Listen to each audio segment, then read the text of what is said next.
Divine Thoughts, a journey to the innermost recesses of our soul. Isho മിശിഹായിലേറ്റം സ്നേഹം നിറഞ്ഞവരെ, സ്ലീഹാകാലം 7-ാം ഞായറാഴ്ചയുടെ തിരുവചനങ്ങൾ വിശ്വാസിയുടെ ജീവിതത്തിലും സഭയുടെ ദൗത്യ ജീവിതത്തിലും പരിശുദ്ധാത്മാവിൻ്റെ അനിവാര്യതയെ അതീവ ശക്തമായി നമ്മെ ഓർമ്മിപ്പിക്കുന്നു.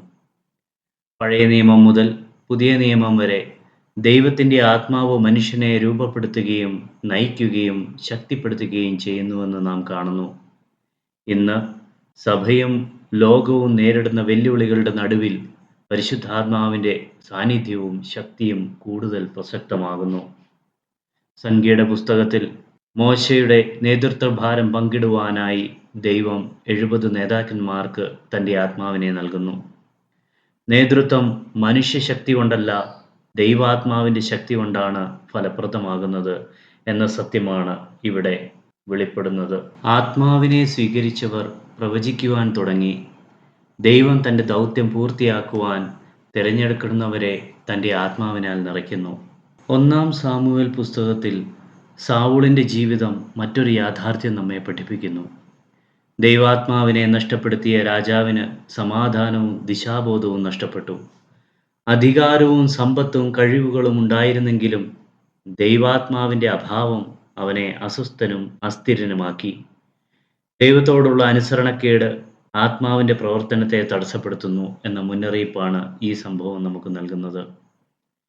ഗലാത്യർക്കുള്ള ലേഖനത്തിൽ വിശുദ്ധ പൗലോസ് ആത്മാവിൻ്റെ ഫലങ്ങളെക്കുറിച്ച് സംസാരിക്കുന്നു. സ്നേഹം, സന്തോഷം, സമാധാനം, ക്ഷമ, ദയ, നന്മ, വിശ്വസ്തത, സൗമ്യത, ആത്മനിയന്ത്രണം എന്നിവയാണ് ആത്മാവിൻ്റെ ഫലങ്ങൾ. ഒരു യഥാർത്ഥ ക്രൈസ്തവന്റെ മഹത്വം അവൻ്റെ സ്ഥാനത്തിലോ പ്രശസ്തിയിലോ അല്ല, ആത്മാവിൻ്റെ ഫലങ്ങൾ അവൻ്റെ ജീവിതത്തിൽ പ്രകടമാകുന്നതാണെന്ന് പൗലോസ്ലീഹ പഠിപ്പിക്കുന്നു. ഇന്നത്തെ സുവിശേഷത്തിൽ വിശുദ്ധ യോഹന്നാൻ യേശു തൻ്റെ ശിഷ്യന്മാർക്ക് ഒരു മഹത്തായ വാഗ്ദാനം നൽകുന്നതിനെക്കുറിച്ച് പറയുന്നു. ഞാൻ പിതാവിനോട് അപേക്ഷിക്കും, അവിടുന്ന് നിങ്ങൾക്ക് മറ്റൊരു സഹായകനെ നൽകും. ഈ സഹായകൻ പരിശുദ്ധാത്മാവാണ്. യേശു ഭൂമിയിൽ ഉണ്ടായിരുന്നപ്പോൾ ശിഷ്യന്മാരെ നയിച്ചു. എന്നാൽ തൻ്റെ സ്വർഗാരോഹണത്തിന് ശേഷം അവരെ അനാഥരാക്കാതെ പരിശുദ്ധാത്മാവിനെ അയക്കാമെന്ന് അവിടുന്ന് ഉറപ്പു നൽകുന്നു.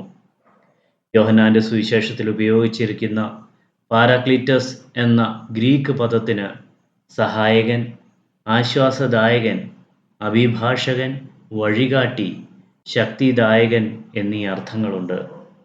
മനുഷ്യജീവിതത്തിലെ എല്ലാ ദൗർബല്യങ്ങളിലും വിശ്വാസിയെ താങ്ങി നിർത്തുന്ന ദൈവ സാന്നിധ്യമാണ് പരിശുദ്ധാത്മാവ്. നാം പ്രാർത്ഥിക്കുമ്പോൾ എങ്ങനെ പ്രാർത്ഥിക്കണമെന്ന് അറിയാത്ത നിമിഷങ്ങളുണ്ട്. തീരുമാനങ്ങൾ എടുക്കുമ്പോൾ ആശയക്കുഴപ്പം അനുഭവപ്പെടാം. മിഷൻ പ്രവർത്തനങ്ങളിൽ നിരാശകളും പരാജയങ്ങളും നേരിടേണ്ടി വരും.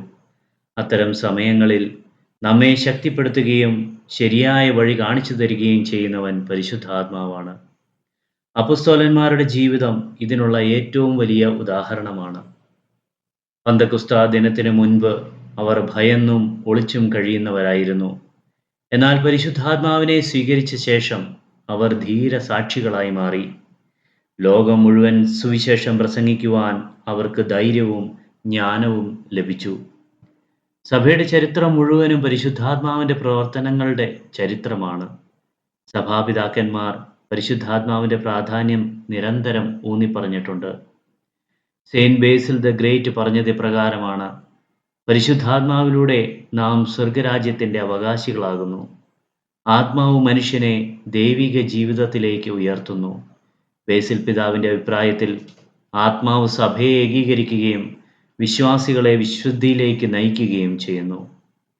സെയിൻറ്റ് അത്തനാസ്യൂസ് പഠിപ്പിക്കുന്നത് ആത്മാവ് നമ്മെ ദൈവത്തിൻ്റെ മക്കളാക്കുകയും ക്രിസ്തുവിൻ്റെ ജീവൻ നമ്മിൽ വളർത്തുകയും ചെയ്യുന്നു എന്നതാണ്. സെയിൻറ്റ് അഗസ്റ്റിൻ ഓഫ് ഹിപ്പോ പരിശുദ്ധാത്മാവിനെ പിതാവിൻ്റെയും പുത്രൻ്റെയും സ്നേഹബന്ധമായി വിശേഷിപ്പിക്കുന്നു. സ്നേഹമുള്ളിടത്ത് ആത്മാവിൻ്റെ സാന്നിധ്യമുണ്ട്. വിഭജനവും സ്വാർത്ഥതയും ഉള്ളിടത്ത് ആത്മാവിൻ്റെ പ്രവർത്തനം തടസ്സപ്പെടുത്തുന്നു. സഭാപിതാക്കന്മാരുടെ ഈ പഠനങ്ങൾ പരിശുദ്ധാത്മാവ് ഒരു ശക്തി മാത്രമല്ല, നമ്മുടെ ജീവിതത്തിൽ പ്രവർത്തിക്കുന്ന ദൈവിക വ്യക്തിയാണ് എന്ന് നമ്മെ ബോധ്യപ്പെടുത്തുന്നു. സഭ പഠിപ്പിക്കുന്നത് പരിശുദ്ധാത്മാവ് പരിശുദ്ധ ത്രിത്വത്തിലെ മൂന്നാമത്തെ ദൈവിക വ്യക്തിയാണെന്നുള്ളതാണ്.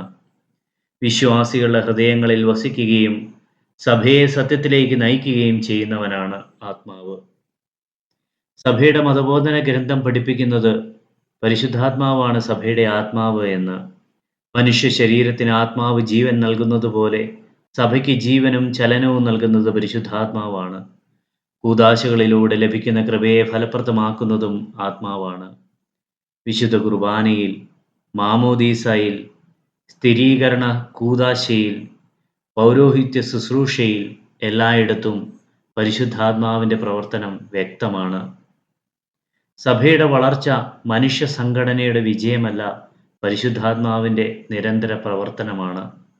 ഒരു മിഷണറിയുടെ ഏറ്റവും വലിയ സമ്പത്ത് കഴിവുകളോ വിദ്യാഭ്യാസമോ അല്ല, പരിശുദ്ധാത്മാവിൻ്റെ അഭിഷേകമാണ്. സുവിശേഷം ഫലപ്രദമായി പ്രഖ്യാപിക്കാൻ ആവശ്യമായ ജ്ഞാനവും വിവേകവും ധൈര്യവും ആത്മാവ് നൽകുന്നു. ഇന്നത്തെ ലോകം സാങ്കേതികമായി പുരോഗമിച്ചിട്ടുണ്ടെങ്കിലും ആത്മീയമായ വെല്ലുവിളികൾ നേരിടുന്നു. നിരാശ, ഏകാന്തത, കുടുംബ പ്രശ്നങ്ങൾ, അക്രമം, ലഹരിയുടെ അടിമത്തം, മൂല്യങ്ങളുടെ തകർച്ച എന്നിവ മനുഷ്യ ജീവിതത്തെ ബാധിക്കുന്നു. ഈ സാഹചര്യത്തിൽ മിഷണറി പ്രവർത്തനം ഒരു സ്ഥാപനപരമായ പരിപാടിയല്ല, പരിശുദ്ധാത്മാവിൻ്റെ ശക്തിയിൽ നിർവഹിക്കപ്പെടുന്ന ദൈവിക ദൗത്യമാണ്. പരിശുദ്ധാത്മാവിൻ്റെ സഹായമില്ലാതെ മിഷൻ പ്രവർത്തനം വെറും മനുഷ്യ ശ്രമമായി മാറും. എന്നാൽ ആത്മാവിനാൽ നയിക്കപ്പെടുന്ന മിഷണറിക്ക് ചെറിയ പ്രവർത്തനങ്ങളിലൂടെയും വലിയ മാറ്റങ്ങൾ സൃഷ്ടിക്കുവാൻ കഴിയും. ഒരു നല്ല വാക്ക്, ഒരു ആശ്വാസ സന്ദർശനം, ഒരു പ്രാർത്ഥന, ഒരു സേവന പ്രവൃത്തി ആത്മാവിൻ്റെ പ്രേരണയെ ചെയ്യുമ്പോൾ അനേകരുടെ ജീവിതത്തെ സ്പർശിക്കുന്നു. ഇന്ന് പലരും ശക്തിയെ രാഷ്ട്രീയത്തിലോ സാമ്പത്തിക വിജയത്തിലോ സാങ്കേതിക വിദ്യയിലോ അന്വേഷിക്കുന്നു. എന്നാൽ മനുഷ്യ ഹൃദയത്തിൻ്റെ ആഴത്തിലുള്ള ദാഹം തീർക്കാൻ കഴിയുന്നത് പരിശുദ്ധാത്മാവിനാണ്. വിഭജനങ്ങൾ നിറഞ്ഞ ലോകത്തിന് ഐക്യം നൽകുന്നത് ആത്മാവാണ്.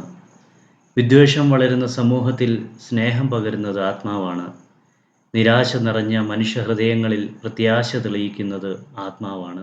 സോഷ്യൽ മീഡിയയുടെ ശബ്ദത്തിനിടയിൽ ദൈവത്തിൻ്റെ സ്വരം കേൾക്കാൻ സഹായിക്കുന്നവൻ ആത്മാവാണ്. തിരക്കേറിയ ജീവിതത്തിൽ ദൈവസാന്നിധ്യം അനുഭവിക്കുവാൻ നമ്മെ പഠിപ്പിക്കുന്നവനും ആത്മാവാണ്. അതിനാൽ പരിശുദ്ധാത്മാവിനോടുള്ള ഭക്തിയും തുറന്ന മനസ്സും ഇന്നത്തെ ക്രൈസ്തവൻ്റെ അത്യാവശ്യമായ ആത്മീയ നിലപാടാണ്. ഈ ഞായറാഴ്ചയുടെ തിരുവചനങ്ങൾ നമ്മോടൊരു ചോദ്യം ചോദിക്കുന്നു: നാം പരിശുദ്ധാത്മാവിനാൽ നയിക്കപ്പെടുന്നവരാണോ? മോശയുടെ നേതാക്കളെ പോലെ ആത്മാവിനെ സ്വീകരിക്കുവാനും സാവൂളിനെ പോലെ ആത്മാവിനെ നഷ്ടപ്പെടുത്താതിരിക്കാനും പൗലോസ് പഠിപ്പിക്കുന്ന ആത്മാവിൻ്റെ ഫലങ്ങൾ ജീവിതത്തിൽ വളർത്തുവാനും യേശു വാഗ്ദാനം ചെയ്ത സഹായകനെ ഹൃദയപൂർവ്വം സ്വീകരിക്കുവാനും നാം വിളിക്കപ്പെടുന്നു. മിഷണറി ജീവിതത്തിൻ്റെ യഥാർത്ഥ ശക്തി മനുഷ്യശേഷിയിലല്ല, പരിശുദ്ധാത്മാവിൻ്റെ ശക്തിയിലാണ്. അവിടുന്ന് നമ്മുടെ സഹായകനും വഴികാട്ടിയും ആശ്വാസദായകനും ശക്തിദായകനുമാണ്. പരിശുദ്ധാത്മാവിന് നമ്മുടെ ഹൃദയങ്ങളിൽ കൂടുതൽ സ്ഥാനം നൽകുമ്പോൾ നമ്മുടെ ജീവിതവും കുടുംബങ്ങളും സമൂഹവും സഭയും നവീകരിക്കപ്പെടും. അതുകൊണ്ട് നമുക്ക് പ്രാർത്ഥിക്കാം: പരിശുദ്ധാത്മാവേ വരണമേ, ഞങ്ങളുടെ ഹൃദയങ്ങളെ നിറയ്ക്കണമേ. ഞങ്ങളുടെ ദൗർബല്യങ്ങളിൽ ശക്തിയും ആശയക്കുഴപ്പങ്ങളിൽ ജ്ഞാനവും നിരാശകളിൽ പ്രത്യാശയും നൽകണമേ.